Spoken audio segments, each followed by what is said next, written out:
Hi, welcome back to the Mind Factory. On this channel, we reproduce the latest results in deep learning, artificial intelligence, and robotics. This video is part of a series where we are reproducing a paper called Learning Fine-Grained Bimanual Manipulation with Low-Cost Hardware from researchers at Berkeley and Stanford in collaboration with Meta. In this video, we're going to be reviewing the paper in detail so that we can understand the technologies and methodologies that were used to produce these incredible results. This paper uses a technique called imitation learning or behavioral cloning to train a deep neural network to control this robotic arm. If you've not heard of behavioral cloning or imitation learning before, you can check out this video that I did on the topic that will give you a quick run through of the math behind this theory. If you're enjoying this content, leave a like for the video, consider subscribing, and now let's get into the paper. Okay, so the paper is called Learning Fine-Grained Bimanual Manipulation with Low-Cost Hardware, and it's by Tony Zhao, Vikash Kumar, Sergey Levine, and Chelsea Finn at Stanford, Berkeley, and Meta. Okay, so what's really the question that they're asking in this paper? And what they're really asking is, can learning enable low-cost and imprecise hardware to do fine manipulation tasks? And it's worth talking a little bit about what's the difference between a low-cost robot and a high-cost robot, and why that might make a difference. So one of the features of a robot is a feature called repeatability, and it's usually a measurement that's given in like millimeters. Imagine something like a 3D printer. I put an object into the slicer generates a toolpath, and then the 3D print head follows this toolpath and prints out my piece. Okay. If I had low repeatability on a 3D printer, that would mean that the head would sort of maybe go a millimeter left, a millimeter right, for the same toolpath that I gave it. And, that wouldn't be a great thing, right? I wouldn't be able to get a repeatable print with a robot like that. All right, so if you think of a robot arm with like 6 degrees of freedom, you've got 3 different ways that errors can creep into your system. The arms themselves can be a little bit bendy. The electric motors can have like small amounts of errors in them. You can get backlash in the gears. And so there's like 3 sets of problems for repeatability straight out there that you need to eliminate out of the system. And that, of course, adds cost. And that, is a large part of the difference between a low-cost robotic arm and a high-cost robotic arm. However, just think for a minute about human arms. Human arms actually don't have huge amounts of repeatability. Imagine if I blindfolded you and asked you to do a task and I just gave you the directions to move your hand around. You're not going to do very well, right? But if I took the blindfold off, you're going to use visual feedback to correct your arm movements and get the task done. And so that's what they say here in the paper. They say humans don't have industrial grade proprioception, but they seem to do fine manipulation tasks quite well. Could that be because we have the ability to learn from our experience? Okay. And so what they've done is they've created a learning algorithm called action chunking with transformers, which is going to learn to do the task from experience. And spoiler alert, this seems to go a long way towards solving the problem. They're able to do some of these tasks up here, like opening the lid on a transparent condiment cup, slotting the battery, or manipulating tape. And they're able to use this algorithm to do these tasks. But that's not the best part. I mean, they could have just at that point said, hey, you know what? We've got this amazing result. Let's publish and move on. But they didn't do that. What they did next was even kind of more interesting, is they designed a robotic system that allows you to use this algorithm and apply it for research and maybe even in terms of applications as well. And so that's what they've done down here in this section. So you can see the system that they've designed up here. Here are the requirements that they looked at when they tried to build this system. They wanted this system to be low cost. They wanted the system to be versatile. So this isn't just a single arm. It's like a pair of arms that, can work together. They wanted it to be user-friendly. They wanted to make it repairable, and so no fancy custom parts, the only researchers at Stanford will be able to get their hands on, right? And they wanted it to be easy to build, which I can testify. It's pretty easy to build. I've never built a robot arm system before, but I was able to do it. So thumbs up to that. Okay, so let's take a look at the system itself. The system consists of a table on which you have 4 robot arms mounted. At the back, you've got the Viper X300s, and at the front, you've got the Widow X250 arms. These arms are set up in a leader-follower configuration. So what happens is the joint positions of the smaller arms are mirrored by the larger arms. So what you do to control the system is you grab the leader arms by the handles here and you backdrive them. And then the follower arms will mirror the configuration. This method has some good features, which we'll get into later. Then for sensors, you have 4 cameras, front camera and a top camera. And then you have cameras sitting on the wrists of each robot. So you've got both kinds of viewpoints covered. So you've got sort of things in an absolute space where, you can imagine putting a coordinate system on this table, and the top and front camera would give you the absolute coordinates. And then you have these wrist cameras, which are giving you the relative position of the objects being manipulated. Then they point out a few advantages of this design. So an alternative design, one thing they could have done is they could have had, like, say, a virtual reality controller. However, if they use that approach to do fine manipulation, they say that would often require them to operate near singularities of the robot. So if you're slinging this virtual controller around, you need to do some calculations to figure out what the joint positions should be. And those calculations have numerical errors. And so if you're trying to do fine manipulation and, around these singularities, then, the errors are just going to get really large. However, if you backdrive the robot, those calculations are essentially being done by the robotic arms themselves. And so you don't have these problems with the math. The other thing is, because you're actually having to move a physical object around, you're not going to be able to just sling that object around like you would a virtual reality controller. And that's going to generate smoother trajectories. And also, because the arms are actually anchored to the table, your arms aren't going to be shaking, which is going to allow you to make more precise movements. The last thing they do is design this rubber band load balancing mechanism, which allows you to counteract the gravity. It makes the arms lighter. So hauling around these robot arms might be a great workout for your arms. But also, if you're kind of wimpy like me, it's going to limit the amount of time that you can operate the robot. And so, the gravity compensation is going to help with that.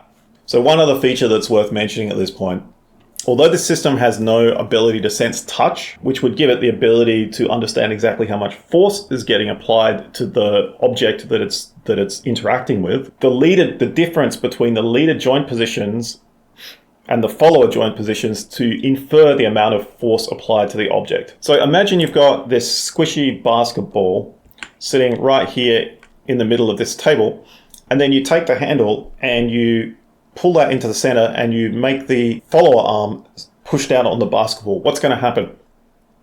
Well, the leader arm is going to sort of pass through the space where that basketball would be, because there's no basketball, obviously, where the leader arm is. But the follower arm is going to get stuck on it, and it's going to start pushing down on the basketball, right? And then what's going to happen is there's going to be a difference between the joint configurations of these two robots. And that difference between those two joint positions is going to be proportional to the force that the follower is applying to the basketball. This is a really nice property of this system.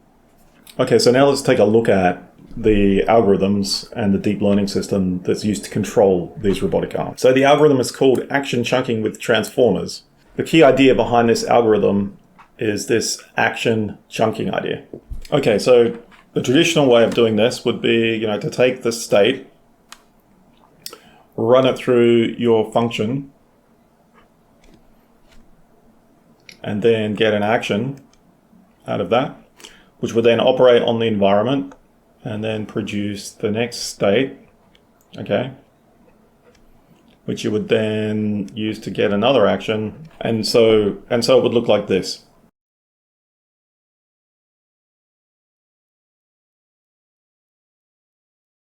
So what we're going to do instead is we're going to apply action chunking. So action chunking looks more like this. So you'll take a state, and then what you're going to do is you're going to produce a set of actions. So you're going to have an action here, then another action. All right, and this same state is going to be that action. And then we're going to create this action. And we're going to create this action up to K actions. Up to K actions. And so if you think about what, I just said about repeatability, you might ask the question of, isn't that kind of like open loop robotics? If you had a robot with low repeatability, why would this work? And I would say fair play. Wouldn't it kind of be better just to look at the state in each time step and then get the correct action? So let's start with this single step case here. Imagine I have a task to pick up a cup and move the cup up here. So that's the task. Then imagine I record the robot doing this task and I end up with a trajectory that looks kind of like this. Okay, in the first method, I'm going to start out in this state up here, and then I'm going to take an action, and then I'm going to have arrive at another state, and then I'm going to take another action, and so on. But what if there's errors? What if the robot doesn't have great repeatability on it? I may start in like this state, but I might end up out here, okay? Now I'm in this state, which was never seen in the dataset before. So this means there's going to be now two sources of error in my next calculation: the robot's repeatability plus the approximation error from extrapolating from an unseen state. And what that's going to lead to is me being even maybe a little bit more wrong, and I end up out here. And then, of course, this error is going to start to compound, right? And then eventually I'm going to end up out here somewhere, and it'll be out of distribution of the data set, and then I'll be unable to complete the task. Okay, now let's take the second case. So again, I start from this state, but this time I give 1, 2, 3, 4 actions. And now let's redraw this with a little bit of error in each action. So let's imagine, I get 1 up here, and then I get 1 down there, and then I get 1 over here. And then maybe I get, 1 down there. So what trajectory is the robot going to follow? Well, it's going to be like this.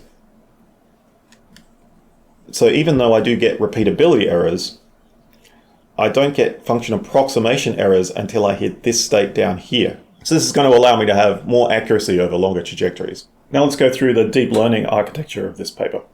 So what we have is 3 transformers. So we have 2 encoders, 1 encoder here and 1 encoder over here. And we have 1 decoder, this guy. Let's focus on this center one first. So the center encoder is taking in the 4 images from the cameras, and it also takes in the joint positions, and it takes in the output of the style encoder over here. Each of the 4 images first goes through a ResNet 18. The images come in as 480 by 640 by 3, and after processing by the ResNet, they come out as 15 by 20 by 512. Then the height and width are flattened and positional embeddings are added. See that? And you end up with a 300 by 512. And you've got 4 of those, so they get concatenated together. So your final output from the images is a 1200 times 512. Then the joints and the style variable are added. And we take the joints from the follower robot. Each robot has 7 joints, and there are 2 follower robots. So that gives us a total of 14 joints. Then those 14 joints are put through an affine transformation, and they are boosted up to 512. And then the same thing is done for the style variable. That's also boosted up to 512. So your final input here for the state. So it works out to a 1202 times 512 input variable. All that information produces a set of output tokens, which are then fed into the decoder using cross attention. And then the input into the decoder is simply a set of position embeddings. So this would be an embedding for time step 0, 1, 2, 3, and so on, right? So the output's going to be a sequence of length k tokens with 14 joint positions in each token. And then this is trained with an L1 loss. Interesting, they didn't use a mean squared error, they just used an absolute L1 loss. They said that worked a little bit better. So now let's talk about this encoder. What's going on with this guy? So the input into this encoder is a class variable, the joints positions, and then the entire observed action sequence with some positional embeddings added. And all this information is getting compressed here into this single style variable. And the style variable is a set of mean and variances. And this style variable forms the conditional part of the conditional variational autoencoder. So why might this style variable help us? So to explain that, let's go over to the whiteboard. So to explain this, let's go back to our cup example where our job is to take this cup and to move it, say up to here. But this time, let's imagine there's two ways we can move this. We can move it using the left hand arm of the robot, or we could move it using the right hand arm of the robot. Okay, and now let's imagine we have a distribution of trajectories, right? So we have maybe this trajectory from the right and this trajectory from the left. Now what's going to happen when I try to minimize a mean squared error on this, for example? Well, the mean trajectory might look something like this, right? It might look something like that. And that's probably not going to be so helpful for the robot to learn this task. It's kind of meaningless. It's not close to anything in the data set at all. But what if I could separate the data set into two separate data sets where I have left-handed trajectories in this set and I have right-handed trajectories in this set, okay? Well, you can see that the means would be much more sensible, right? They would look something like this and something like that. Okay. Also, you can make the observation here that the loss on each of these data sets would be much lower in these two cases. So if I was able to sort of split the data set into pieces like this, then this would obviously help me generate better trajectories, right? And that's the purpose of the style variable. So what the style variable is it's a conditional on the encoder that helps it determine which mode that it's in. If you remember, the style variable takes in the starting state here, and then it takes in like the trajectory, right? And then it outputs style variable. And same thing here. And so you can see there's sufficient information here for me to train a classifier to distinguish between these two different types of tasks. Ultimately, that's going to allow my autoencoder to achieve a lower loss by setting this style variable to the style of the trajectory that is being used to complete this task. So the last part of the architecture we should look at is what happens during inference. During inference, they use the action chunking algorithm, but they also use this thing called a temporal ensemble. Okay, and so you can see what that is here in this diagram. So we talked about action chunking before. That's just simply, I take a state here at say time step 0, and then I predict say k is 4, I predict 4 time steps ahead. I execute those 4 time steps, and then at this time step 4, I would take the state and then predict the next 4 time steps. So that would just be, I guess, naive action chunking. So if you did just action chunking, the output could be a little bit jerky, right? Because you're sort of jumping at 4 steps, then taking the state, and then jumping another 4 steps, and you could get some sharp changes in direction. And so to fix that, what they do is they use this action chunking plus temporal ensemble setup. At time step 0, they predict 4 steps into the future, and then they just take this 4 step. At time step 1, they predict 4 steps into the future, and then they take these 2 actions and they average them to determine which action we should take next. And then they just simply repeat that for the next time step and the next time step and so on. And they talk a little bit about the math that they use here. So essentially the math is they use an exponential weighting scheme, and then they just have this hyperparameter m, which where a smaller m means you incorporate information faster. Okay, so that's the highlight of the algorithms. Let's take a look at the results. So they define 8 tasks. They have 6 real-world tasks and then 2 tasks that are done in simulation. They have a definition of the real-world tasks here, but it's actually much better to look at them in the videos because that's a lot clearer. So this is, for example, slotting the battery.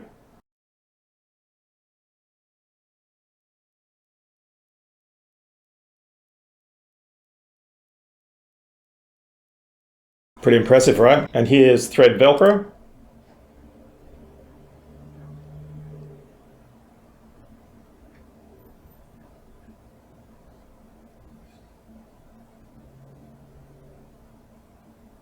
That's the most difficult task. That's pretty darn cool. Kind of speaks for itself. Recall that this only required maybe 10-15 minutes worth of demonstration data to produce this result, according to the authors. So that's something that I'm going to try to reproduce here.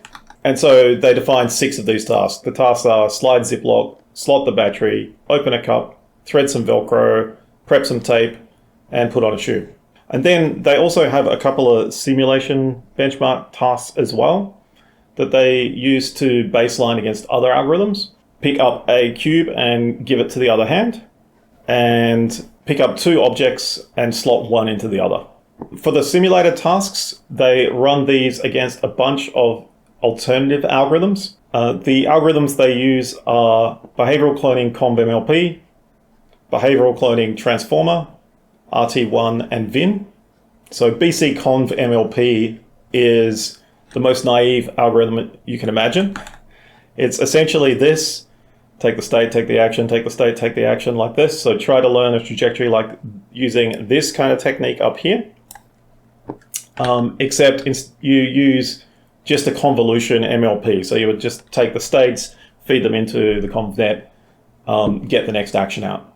BET is essentially BC conv MLP, but instead of using a convolution MLP net, you use a transformer.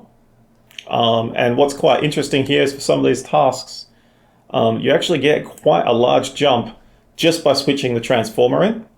Okay, so obviously the extra learning power of the transformer, that set to set mapping and that between set mapping is really making a big difference here. And then they have a couple of alternatives, RT1 and VIN.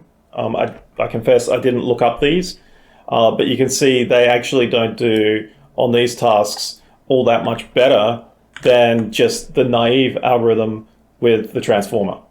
Okay, and then you can see the action chunking algorithm which they've designed here, and this completely blows away all the others for these tasks in simulation. Then what they did was they took the best performing algorithm here and they tried that out on the real robot, and you can see the gap becomes even more ridiculous wide. So they're posting 100% success for some elements of the open cup task. You know, tipping the cup over, pretty easy. But even BET failed to tip the cup over, you know, more than 80% of the time, nearly 90% of the time. The best it could do would be pick up the Velcro thread, and you know, it still failed that 3 times out of 4. And now let's just consider the raw numbers on the real tasks. For sliding the ziplock and slotting the battery, the numbers are quite strong. So it's able to complete the task about 90% of the time. Slotting battery, you have 100% on the grasp and place elements of the task. So this never failed for the runs. We're talking about, 50 runs a piece. So this means this is quite a strong result for a grasp and place type of task. And then it was able to insert the battery like 96% of the time. So that's very strong. That's a very strong result. Same for opening this condiment cup. You know, popping off that lid, which is the last step of the task, was like the trickiest part. But the cup itself is small, much smaller than the hands, and it's transparent. So that's kind of cool. If the cup was kind of easy to see, you probably see this a stronger result here. The thread Velcro task, they only managed to get the insert about 20% of the time. And what they said was that it was actually hard to determine the exact position of the cable tie from the image observation because the contrast was really low between the black cable tie and the black background. It could just be a matter of better sensors might actually improve that.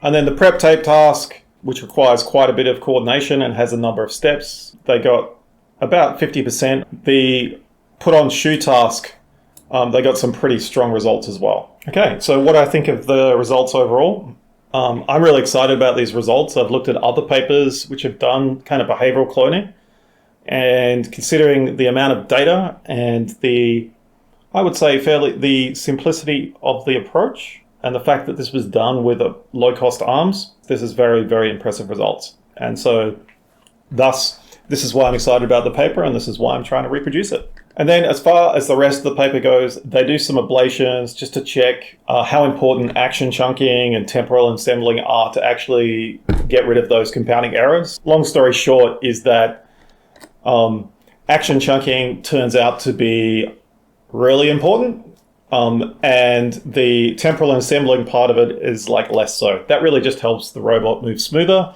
but it doesn't actually boost the success rate of the result. All right, so I think all in all, this is a great paper. Considering the results you get and the cost of this, I'm really excited about this. I think this could be a big step forward in robotics. So I'm going to try to reproduce this paper, and if you want to see how that goes, just check back into my channel. Okay, so that's the paper. In the next video, we're going to review some of the robotic arms that they used to create these results. So I hope that sounds interesting to you. If so, I'll see you in the future.